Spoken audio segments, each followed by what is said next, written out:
What we're focusing on in today's training is how do you do proper time management to maximize your solar sales. And for me, the most important tool that I use to keep myself organized is my calendar. Dan, I know we were chatting offline the other day. It's like if it's not on the calendar, it's not getting done. I mean, maybe it'll get done, but folks, if you're brand new to solar sales, or if you're brand new, maybe switching from in-person or door-to-door sales, switching to virtual, I would recommend that you make sure that you get your personal time management down first before you start trying to expand a team or onboard a team underneath you.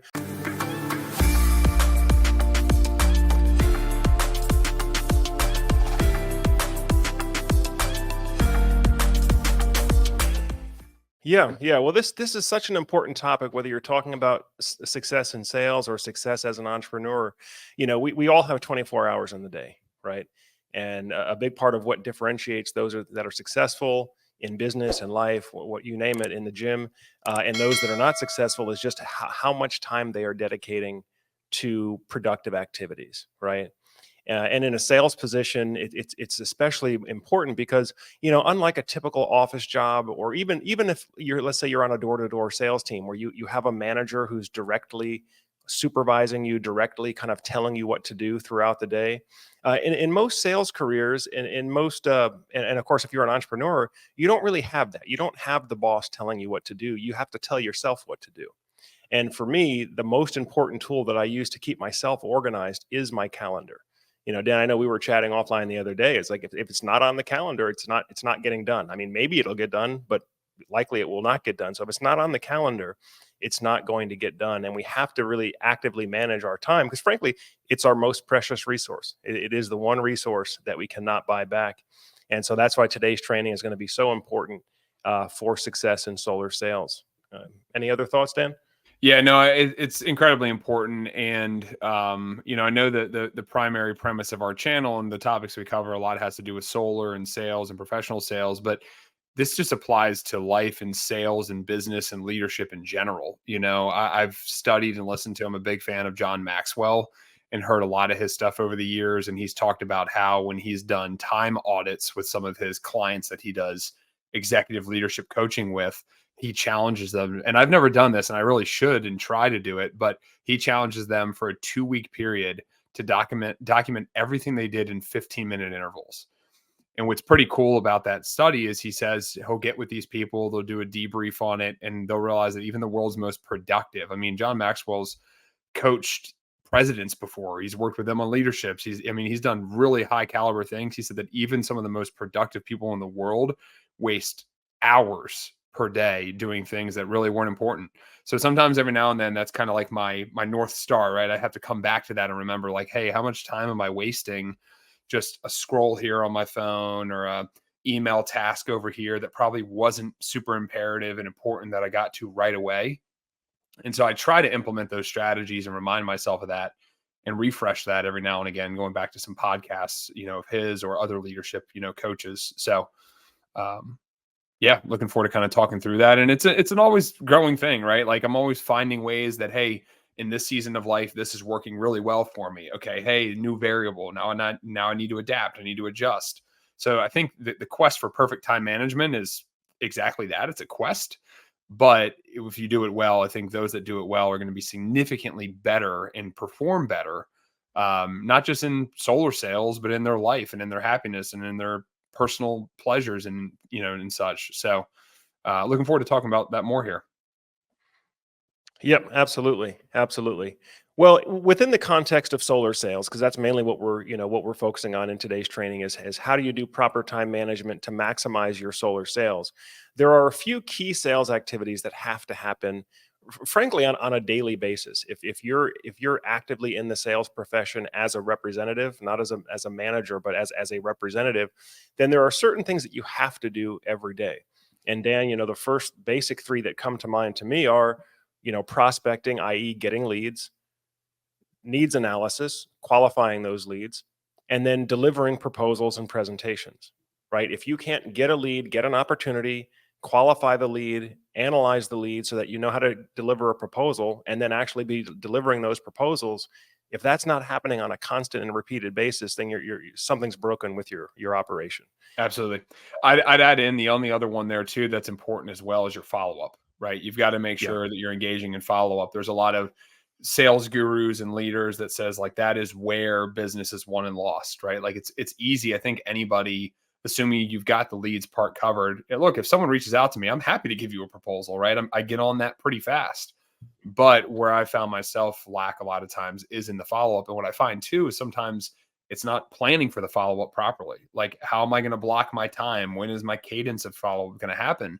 Because we're busy people, right? Things are going on. If you're not planning that element too, you're going to forget to do it. It goes back to what you said, and we're probably going to repeat it time and time again here today. But it's like, if it's not on the calendar, it's not going to happen. And if my follow up's not on the calendar, if my call so and so or whatever it needs to be is not there, I probably will forget to do it. Even if I use reminders apps or notepads or whatever, it's like I need that time to really show up of like, hey, 3 p.m. Solar Surge live training. Okay, great. I know what I'm doing. Right. Even right up to this, I was busy with some other stuff and had to quickly kind of pivot and change gears. So the follow-up is easy to forget about if you don't plan it. Because a lot of this follow-up is not trivial, Dan. I mean, I'll just talk about my personal projects. A lot of times, especially if I have a well-researched technical buyer, I might send a proposal, and even though they're very positive overall on my proposal, they may email me back with 15 different questions. And so I have to have a time block in my calendar where I can actually respond thoughtfully to that email and address every one of those 15 points. It's not something I can just squeeze in, as you said, because the reminder told you to do it. If there's not a time block on your calendar where you're sort of mentally focused on, I'm going to do quality follow-up. Some of those people I need to call on the phone. Some of those people maybe I can text, but people that send these long emails, I have to have time to draft responses that are well thought out and cover the prospect's needs. So again, all that time has to be on your calendar. And I don't know about you, Dan, but I know for me, at the pace that I'm going now, my calendar is almost entirely fully blocked by the time the week starts. Typically my assistant already has the whole week planned out for me. I may have 1 or 2 hours of open free space, but it's pretty much all blocked out.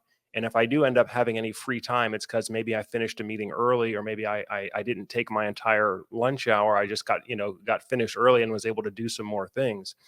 But I think that's kind of where you want to be in terms of maximizing productivity. Is there really shouldn't be a whole lot of white space on your calendar. I don't know, Dan. What are your thoughts when it comes to how to set up a model calendar? No, I totally agree. So, in my earlier years in solar, just as a professional in general, I used to think like, oh, why do I need to put that on the calendar, right? Isn't that just kind of clouding my calendar? And again, like some of these things are just personal preferences, personal styles. But for me, much like you, Joe, like I pretty much put everything on the calendar. It's almost like a good analogy or good equation is when my wife and I do our budget, right? And we'll go through the budget and we'll break down the numbers and we'll say, okay, hey, here's where we are. Here's our expenses. Here's what's left over. Well, if you're doing a budget properly, in my opinion, when you get to the point where you're at the end of it, the number's probably going to say 0. And at first, my wife, different personality, different style, was like, wait, why? Isn't that a problem? Isn't that bad? I was like, no, well, of course we've allocated for everything. We've covered our mortgage. We've covered our tithing and our giving, and our savings or our investing are the things. So the goal ultimately from my budgeting style is I'm going to get to 0 because I've allocated all of those resources, all of those dollars towards either expenses, investments, charitable contributions, whatever it is. And I got down to 0. If I'm at a point where there is still a positive number, hopefully there is, a lot of times I'm then picking that back up as additional savings or additional investment opportunity. And I think the same thing kind of goes with our time, right? Like when I look at my calendar and I look at how many hours I have in a day, I typically want to allocate those hours somewhere. Sometimes that means, hey, I'm using this time to do an actual like action of the business. I'm designing a proposal, or I'm replying to emails, or I have a call block.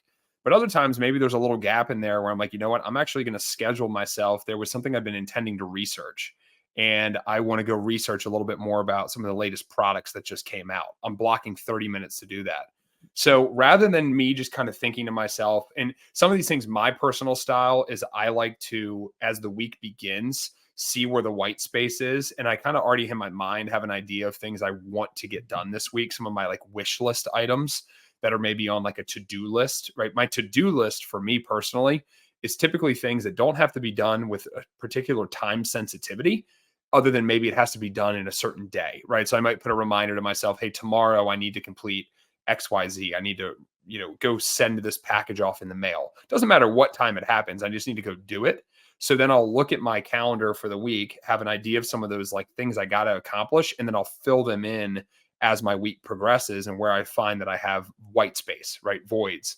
And ideally by the end of it, like my budget, it gets down to zero, right? I get down to a point where it's like, I don't have a white space. There's nothing there. Like I've got something filling that time. And we'll talk more about that, but I've implemented that strategy in my personal life, in my dates with my wife. Like I used to think, hey, that's not really romantic, but we found out that actually it is more romantic because I'm strategically planning and coordinating. Like, hey, I need to block this time, otherwise it's not going to happen. And so we do those kind of things. But anyway, not to go ramble on too much, but that's a big part of my philosophy when it comes to time management as well.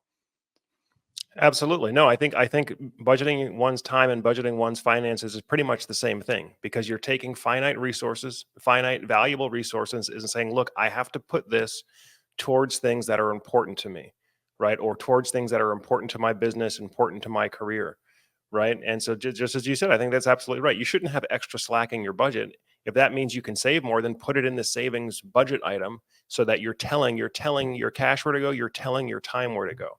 Yep. Right. Time management is really all about managing yourself, telling yourself what needs to be done and keeping yourself on track with what needs to be done, because there's so many distractions here.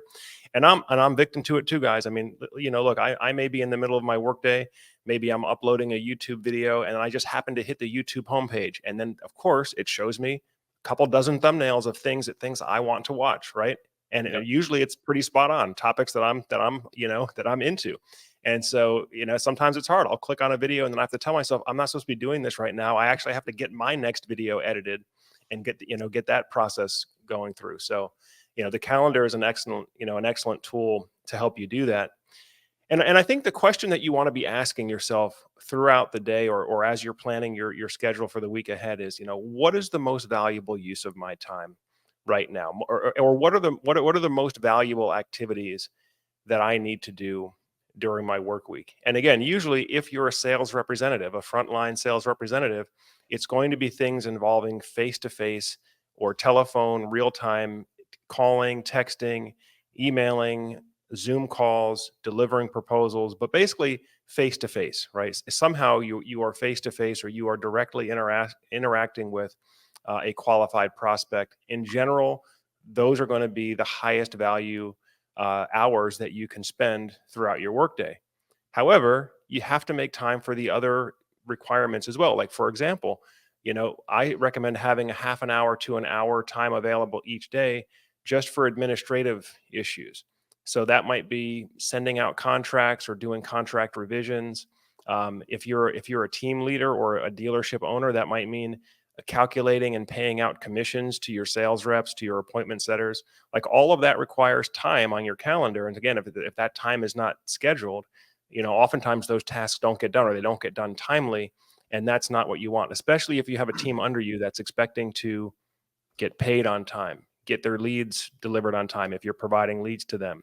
If there's trainings that need to happen, team meetings, like all of that stuff should be happening like clockwork. Just a quick word from our friends over at Solar Insure. If you're considering investing in a solar power or battery backup system for your home, then you need to take a look at Solar Insure. Because Solar Insure protects you in the event that the company that does your original installation goes out of business. Now, folks, if you've been following the channel for a while, you know that one of the things that I keep preaching is that just as important as choosing the right equipment for your solar power system is choosing the right contractor to install that solar power system. Because your primary warranty service is going to come from your local installation contractor. And although some of the manufacturers might have great warranties, it's very impractical for a homeowner to make a direct claim on a solar panel warranty or even on an inverter warranty, because typically you need a skilled technician to perform the labor, to do the work, to actually replace that defective component. But the worst thing that can happen is that if that installation company goes out of business, the homeowner oftentimes is left having to hire another contractor to come and make repairs. And oftentimes they have to pay significant amounts, several $1,000s, Because frankly, most solar contractors don't want to be doing repairs on old systems. They want to be installing new systems, which is actually what drives income and profit for the business. So Solar Insure has a solution for this. It's a third-party warranty that covers the entire system for 30 years, which means that if your original installation company can't make necessary repairs or maintenance, Solar Insure will reach out to another one of their enrolled partners and have that company do the service for you. Now, this is a fully transferable warranty. So if you sell the home or if you intend to pass the home on to your children, the warranty is transferable to the new owner for the entire 30-year term. Solar Insure also does fleet monitoring, including component level monitoring and diagnostics, so they might be able to spot a problem with your system before you even notice it. So make sure you ask your solar contractor if they are a Solar Insure approved provider, because Solar Insure will do more vetting than what we typically do at the consumer level. Oftentimes homeowners might check online reviews. However, Solar Insure does a much more in-depth evaluation, including really looking at the financial strength of the company, which is going to be the best indicator of whether that contractor will be able to remain in business long term. So if you'd like more information, you can go directly to the Solar Insure website. We'll make sure we have a link in the description below so that you can get in touch with a qualified installer right away.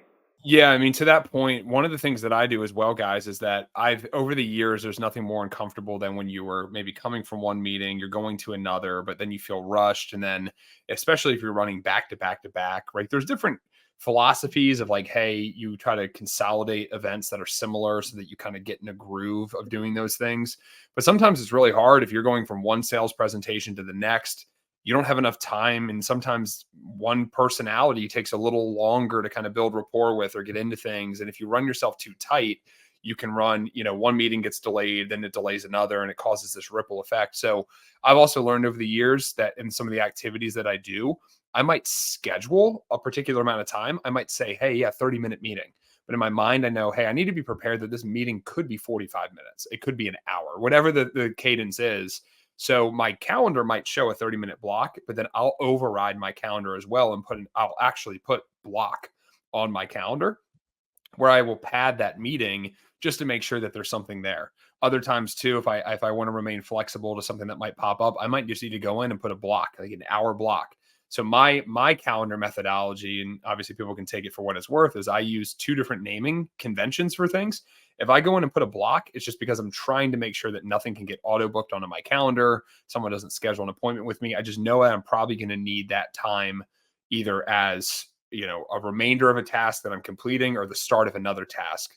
Or I just need to make sure I have a little safety cushion in there. If I put out of office, that's typically, and this is also in a shared calendar environment, the out of office one, because that way people can check my calendar and just know, hey, Dan says out of office right now. He's probably not accessible. Block means I'm typically accessible. It just means that I'm occupied with my time. Out of office means I'm plugged out. I've got stuff going on with my family or some other prior commitment. And you can expect that I'll follow up with you once I'm back, type of thing. So that's what I've just found to work well. I know some of the other, while we're on the kind of the topic of like standard blocks that I put in, I have a lunch block every single day because again, if I don't schedule it, I won't do it. My wife, there's tons of times where my wife at 2, 3 in the afternoon is bringing me food up here to my home office because I've forgotten to eat. And enough times went by where I was like, you know what, I need to put a calendar block for lunch. Now, I will admit I'm guilty a lot of times of working into my lunch hour, doing other things, but at least I know it's there, right? It's scheduled and saying, hey, reminder, you need to eat some food. I'll have a block that just for me as a business owner and kind of a leader and manager, I have admin work, right? There's certain admin tasks that whether I like them or not, I need to block it to do it because there's certain things I have to do. I've got payroll, right? I have a payroll block. It's like like you were just saying, Joe, run payroll, process payroll, commissions. Just I need dedicated time to think about those things, and I can't mess up someone's pay schedule. Now, obviously, as a business grows, hopefully you're outsourcing some of these tasks. But as the leader, you're probably still going to need to have oversight on some things and still have a block, even if that just means like, let me just double check this, make sure it's right. Accounting is another one that I have a block for, just making sure that I'm reviewing my accounting, my numbers are correct. For me, I like doing that every Friday afternoon. It's kind of the close of my week, if you will. That's just a task I do at that time. So there's different things that I kind of fill in there. Joe, I don't know if you have any maybe like these standard generalized blocks that you like to apply for some of your tasks. Yeah, absolutely. And I'm happy to share a few of mine. So one of them is, just reviewing the KPIs of the business. So first thing Monday morning, right after my gym time. And by the way, fitness, self-care, all that time should be built into your calendar as well. So for me, I like to get my exercise done first thing in the morning, between like school drop off, if I have to take the kids to school, between school drop off and about 9 a.m. is when I like to do that. And then on Monday mornings, I have a half an hour block to review the key performance indicators, right? I want to see how the business did the previous week. And for me, I'm looking at indicators like how many new leads came in or how many booked appointments. That's what we call them here at Solar Surge, because most of the customers book their own appointments onto our calendar. So how many booked appointments, how many proposals went out, how many deals closed, what was the closing percentage? And there's some other things that we look at as well. Of course, now that we're doing a lot of sales education, we also look at, how many people enrolled in Solar Surge University and how many completed the course and how many became Solar Surge onboarded as a Solar Surge sales representatives. But all of those numbers, I like to look at those first thing Monday morning to see how the business did the previous week, so that immediately when we go into our team meeting, which is usually right after that, maybe half an hour after that, we kind of know if there are any tactical issues that we need to address to get the business sort of back in the healthy zone before we start talking more big picture and strategic issues. So there's got to be a time block on the calendar for that. Now, I also kind of struggled back and forth with this. Should I block a lunch hour? I know, Dan, you may have as well. Something in the past, I've gone through some sales trainings that'll talk about like, oh, you don't have time for lunch. You just need to kind of be working all the time and just grind and grind and grind. Yeah, I get the spirit behind that, and we definitely should be grinding and hustling. But the reality is, you have to eat, and sometimes I have to run to the bank, run to the dry cleaners, just do little stuff like that. And so having that 1 hour block allows me not just to eat, but if there's any just little life stuff that has to happen, I allow it to happen within that 1 hour block. But of course, like I'm sure many of you do, I find myself working into that lunch hour as well. And then typically what I have right after that in my 1 p.m. to 2 p.m. block is my YouTube work. So for me, prospecting is YouTube, right? YouTube is personally how I generate leads. And so, there's at least an hour every day that I dedicate to what has to happen to maintain the YouTube channel. That may mean reviewing edits that my editor just put up on the board before we publish them. It might mean getting my editor some guidance on some timestamps or how to cut a particular video for a short clip that we're working on. But whatever it is, my YouTube work for the day gets done in that 1 to 2 p.m. hour block. Again, for those of you who are doing lead generation in a different way, it's just a reminder, hey, you need to spend time on prospecting and lead generation.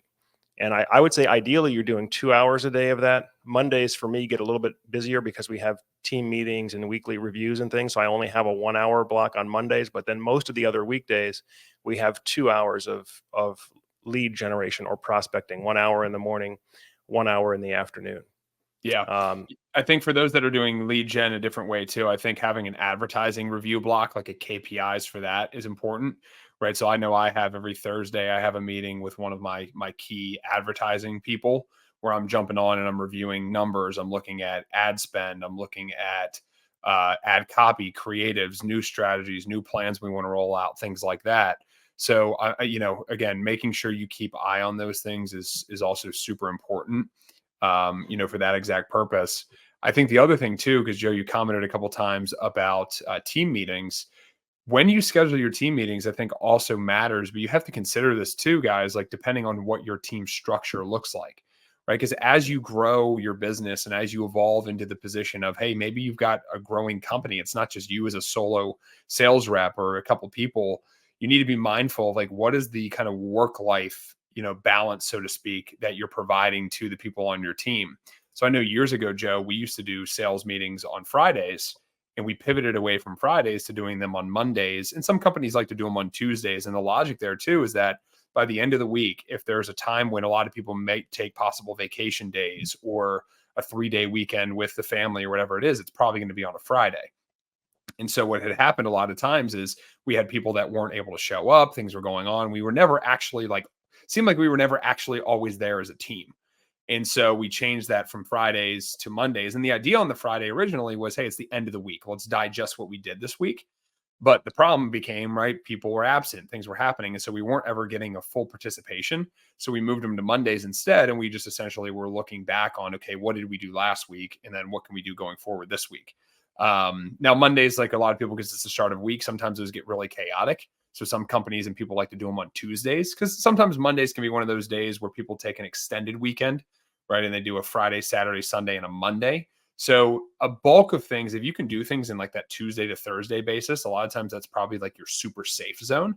But we do a lot of our team meetings on Mondays. You know, you and I, we have our Solar Surge meeting Monday. I have a separate meeting with my Radiant team on Monday, have another Radiant related meeting on Wednesday. So there's different things that I kind of structured in there just because it works well with our cadences and our flow. But those are some things to kind of consider is when you have some of those weekly recurring meetings, when do you actually schedule them, and make sure they're productive as well, right? Don't get in the habit of them just being a waste of time.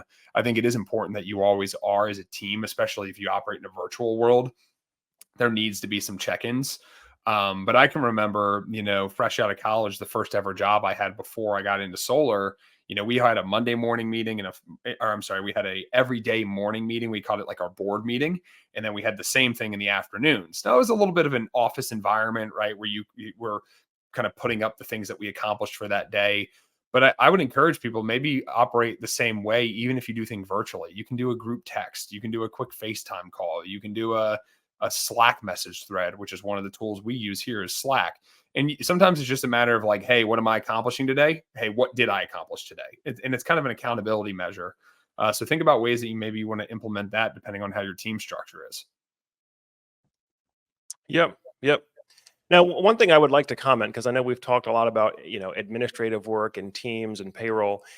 Folks, if you're brand new to solar sales, or if you're brand new, maybe switching from in-person or door-to-door sales, switching to virtual, I would recommend that you make sure that you get your personal time management down first before you start trying to expand a team or onboard a team underneath you. I know, especially for those of you that are on the doors, there is a lot of that sort of like, hey, always be recruiting mindset, always be adding new bodies mindset. But if you're in that transition where you have not yet built a consistent, predictable pipeline and flow, the first calendar you have to manage is just your own. You have to get into the flow to where, again, those four key activities for you are happening every day: prospecting, qualifying, proposals, and follow up. That has to be happening on an ongoing, repeated basis for you first before we can look at, hey, how do we scale this up, or how do we grow a team out from here? So I just wanted to share that because I have seen a lot of reps that are new to virtual. They can get very confused, and it ends up being unproductive and confusing because they got more people to manage, but they haven't got their own production up yet. So that's certainly where you want to start. But the other thing that I wanted to share, Dan, that took a little bit of getting used to as well, going from the in-home sales model to the virtual sales model, is that a lot of the windshield time that we used to have doing in-home sales, I know you and I used to spend a lot of that doing audiobooks and personal development. And so a lot of that was our sort of continuing education time. That education is no less important just because you're selling in a virtual environment. So that time needs to be scheduled onto the calendar as well. Whether you need to listen to your podcast, listen to an audiobook, read a physical book, you know, but whatever it is that you need for your continuing education, your continuing development, make sure that you have time blocks for that. Because that's another thing is very tempting to say, hey, I'm virtual. I can just go from lead to lead to lead to lead and just sell all day. But if you're not developing yourself professionally, for example, making time for this 1 hour live training, you know, hopefully many of you have this blocked in your calendar so that you can be giving your full undivided attention to this training and getting the maximum value out of that. But I think that's important too, Dan, is having that personal development time on the professional calendar. Yeah, absolutely. I mean, and that I think, frankly, if I'm being transparent, one of the things I miss about the old ways of how we did a lot of our sales was that drive time. Right. For me, I joke about it, but it was kind of therapeutic in a way, right? Just like Yep. me, the windshield, and the blacktop ahead of me, an audiobook. It could be anything you wanted it to be, guys. Right? Like a core value for us is definitely about continuous growth and self-development, and that can be measured a lot of different ways, right? The same way I believe you should be prioritizing your work balance, your personal life, your physical fitness. There could be spiritual sides of it, right? There's a lot of things, but that's something I do miss. Is I miss like as much road time as we used to get. Now my odometer doesn't miss it, but the reality of it is like I have to find ways to do that in other places, right? Like for me, trying to listen to audiobooks and work out doesn't work for me, right? Like I want music when I'm working out because it just kind of helps me in that phase, but I have to find other ways to listen to audiobooks or to read or to listen to podcasts. And sometimes it's just like, hey, someone's doing a live stream and I want to tune into that. I'm blocking an hour for this because it's valuable. All right. I hope you're getting some great value from today's video content. Now, if you would like to have your product or your business or technology featured on the Solar Surge channel, feel free to reach out to us at the link below so you can set up a call with our media team to talk about your marketing goals and how Solar Surge can help you get there. Solar Surge is the leading online community in the U.S. residential solar and energy storage space. And so if you'd like to get your product, business, or technology in front of our audience, we can help you do that. Again, feel free to reach out to our media team at the link below or email media@solarsurge.net.